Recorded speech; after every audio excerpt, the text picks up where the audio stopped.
కాలభైరవోపాసనం చేసినా వాళ్ళు రక్షింపబడతారు అంటుంది శాస్త్రం. అంత అద్భుతమైనటువంటి మూర్తి ఆ కాలభైరవుడు. సాక్షాత్ పరమేశ్వరుడే కాలభైరవుడిగా ఆవిర్భవించాడు ఒకానొకప్పుడు.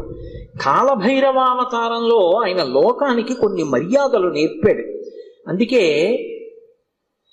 ఒకప్పుడు అందరికీ ఎలా అతిశయం కలుగుతూ ఉంటుందో, గర్వం కలుగుతూ ఉంటుందో, అలా త్రిమూర్తుల యందు కూడా ఇటువంటి పోకడ ఒకటి రజోగుణ సంబంధమైనటువంటి వారి యందు కలుగుతూ ఉంటుంది.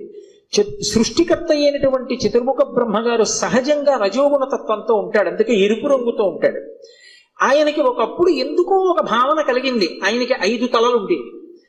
నాకు 5 తలలు, పరమశివుడికి 5 తలలు, సద్యోజాత అఘోర తత్పురుష వామదేవ ఈశానములని 5 తలలైనవి.